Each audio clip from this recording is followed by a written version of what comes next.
Bonjour Senghane Senghor. Oui, bonjour Moro. Senghane Senghor, vous êtes juriste également, président de Sencadou. Déjà, comment voyez-vous le projet de loi pour la révision constitutionnelle porté par les députés de la majorité, les députés de PASTEF? Comment voyez-vous cela? Est-ce que c'est normal? Oui, ce n'est plus un projet de loi, c'est une proposition de loi. Parce que pour faire un peu d'histoire, c'est en réalité, le président de la République avait appelé à des concertations qui ont débouché par des recommandations que ces services ont transformé en avant-projet de loi. C'est à ce moment, après la saisine du Conseil constitutionnel par le président et les retours du Conseil, que les députés de PASTEF de la majorité ont capté le projet pour transformer ça en proposition de loi. D'abord, ça, ce n'est pas, moi je ne vois pas personnellement pas l'utilité.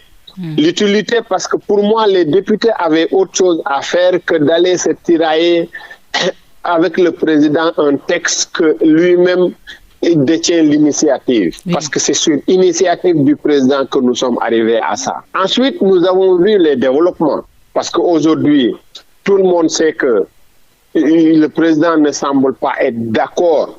Et c'est la procédure qui dit que normalement la proposition doit être envoyée au président pour avis. On nous cache jusqu'à présent l'avis du président. Ça veut peut-être dire que le président n'est pas d'accord avec leur initiative. Mais si on écoute ce qui est dit dans la presse, on lit de gauche à droite, on se rend compte qu'ils s'entêtent, ils veulent continuer leur initiative. Mais pour nous, la question de fond, ce n'est même pas ça. La question de fond, c'est que cette réforme constitutionnelle-là, elle n'est pas opportune. On ne voit pas pourquoi le gouvernement ou même l'Assemblée nationale court derrière une réforme constitutionnelle qui n'est pas indispensable. Le Sénégal a autre chose à faire que d'entrer dans une réforme qui risque de secouer nos institutions parce que tout montre aujourd'hui que c'est une réforme qui ne fait pas l'unanimité. Si l'Assemblée et le gouvernement qui sont porteurs, que ce soit projet ou proposition, ces deux organes-là ne sont pas d'accord sur le projet, il y a d'autres cercles qui ne sont pas d'accord, qui sont inquiets sur un tel projet. Autant ranger le projet jusqu'à la prochaine fois et on verra. Quand la situation le permettra, nous reviendrons et nous discuterons sereinement de ce qu'il faut faire, de qu'est-ce qu'il faut changer. D'accord. Et le fait que à travers la presse, l'on apprend que le président de la République n'est pas du tout d'accord avec cette révision constitutionnelle, est-ce qu'on risque d'assister à une crise institutionnelle? Pour moi, on n'est pas encore à la crise institutionnelle. Parce que au Sénégal, on ne peut pas réformer la Constitution si le président n'est pas d'accord. D'accord. Parce que la dernière décision qui sera prise de soumettre le texte à l'Assemblée pour le vote définitif, avant c'était le Congrès, ou de l'amener devant le peuple dans le cadre d'un référendum, le président a seul la possibilité de prendre cette décision-là. Ce n'est pas une décision qu'il partage. Donc, on ne peut pas lui forcer la main. C'est pourquoi moi, j'ai le début de la chose, j'ai dit, si le président n'est pas d'accord, il n'a qu'à ouvrir son tiroir, y mettre la réforme, et la réforme connaîtra sa fin. C'est aussi simple que ça. Donc vous voulez dire, en tant que juriste, juridiquement, on ne peut pas faire une révision constitutionnelle au Sénégal sans l'accord du président de la République? Non, parce que les autres, le Parlement peut avoir l'initiative. Comme le président peut avoir l'initiative. Mais après tout le circuit qui doit être fait, le texte doit revenir au président de la République qui décidera de soumettre le peuple à l'Assemblée pour lui demander de voter la réforme aux 3/5 des membres qui constituent l'Assemblée pour que ça passe, ou de décider que le texte là, je saisis le peuple et je demande que la réforme soit validée par référendum. Et pour le faire aussi, il n'y a pas de délai pour le président de la République. Donc, libre à lui, après tout ce qui sera fait quand le texte arrive chez lui, de le garder et de ne pas continuer la procédure. Personne ne peut faire pression sur lui. C'est pourquoi il faut que les gens là comprennent une chose. Nos institutions n'ont pas été bâties pour régler des comptes politiques. c'est des institutions qui sont bâties pour amener les autorités qui font face à pouvoir discuter et à s'entendre sur l'essentiel, sur les intérêts du Sénégal, pas les intérêts d'un groupe ou de l'autre groupe. Et apparemment, PASTEF ou les députés de la majorité comptent poursuivre cette proposition de loi. Quelles seront les conséquences de cela? Je ne peux pas, moi, parler actuellement de conséquences, comme je vous ai dit. Oui.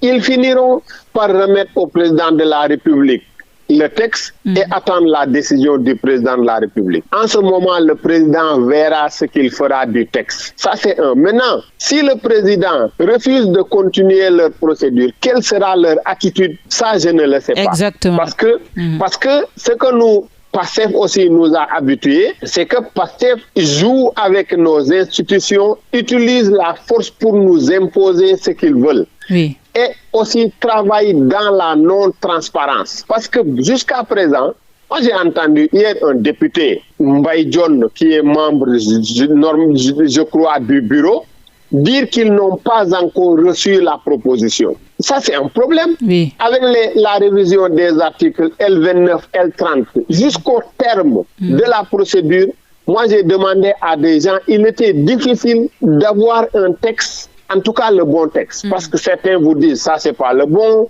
ça, c'est pas le ceci. Ils n'ont rien confirmé jusqu'à la fin.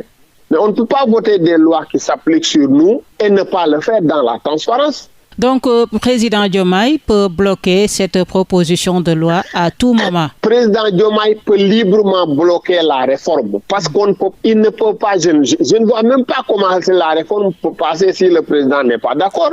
Maintenant, peut-être que à la suite de ça, ça peut continuer à alimenter des tensions entre lui et les législatives. C'est quelque chose de possible. Ceux qui demandent la dissolution de l'Assemblée nationale. Actuellement, il y en a qui demandent au président de dissoudre l'Assemblée. Est-ce que c'est possible juridiquement? Sur quel fondement le président peut dissoudre l'Assemblée nationale avant décembre 2026? Non, à mon avis, le président ne peut pas dissoudre l'Assemblée nationale avant le 2 décembre 2026. Avant le 2 décembre 2026. 2026, date de l'installation de la dernière Assemblée. Parce que c'est la Constitution aussi qui le dit. Oui. C'est au bout de 2 ans que le président pourra dissoudre. Oui. Et donc, je ne vois pas comment il peut faire pour dissoudre l'Assemblée. Parce que ça, même l'essayer va installer le Sénégal dans une crise et on n'est pas encore à ce stade. Maintenant, s'il y a des difficultés,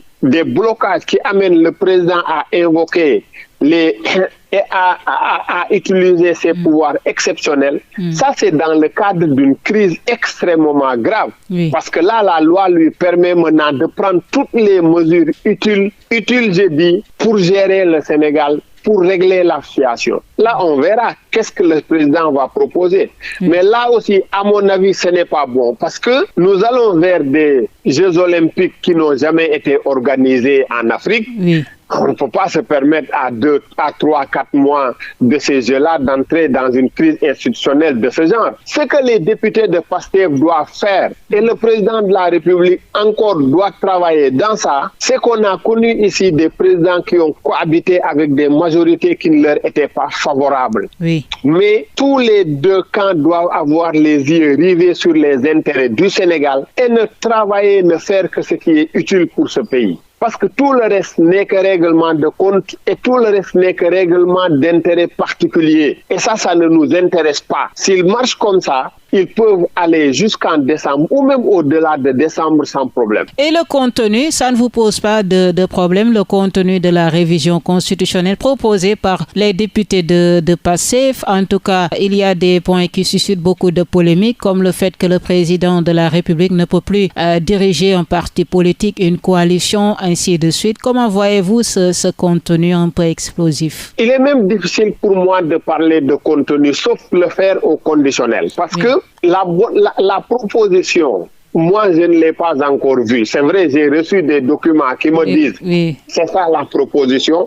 Mais s'il s'agit pour le président de ne plus diriger un parti politique, ça, ce n'est pas PASTEF, hein? Ça, c'est le président Diomaye lui-même qui l'avait dit. Et moi, j'ai toujours dit, depuis qu'il dit ça, qu'il est en train de commettre des erreurs, il va vers l'erreur. Apparemment, on l'a poussé vers l'erreur. Et aujourd'hui, s'il continue dans cette lancée-là, il va s'enfermer dans une chambre sans porte de sortie. Parce que ça, moi-même, j'ai fait partie de ceux qui ont toujours dit que le président ne devait plus diriger un parti politique. Mais quand on a vu un premier ministre qui dirige un parti politique face à un président qui n'a pas de parti, nous avons connu les conséquences. Donc cela m'amène moi à réviser mes positions et à comprendre que le président de la République a besoin d'une assise politique pour pouvoir faire certaines choses. Oui.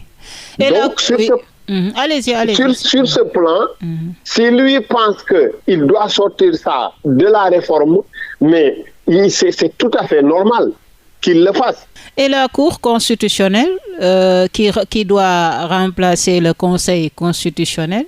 Là aussi, pour moi, l'appellation compte peu. Parce que ce qui est important, c'est d'avoir une juridiction de cette nature-là capable de régler les problèmes juridiques qui se poseront. Oui. Le problème du Conseil constitutionnel, c'est quoi? C'est que le Conseil a une compétence limitative. Si le président arrive avec une réforme en nous disant « oui, je fais une cour constitutionnelle », oui, c'est vrai, le nom renvoie à quelque chose, on connaît les pays où il y a des cours, mais moi, la cour que le président propose là, ce qui me dérange dans ça, et ça ne dérange pas Pastef, ça ne dérange pas le camp du président, preuve que les hommes politiques ne pensent qu'à leur propre intérêt.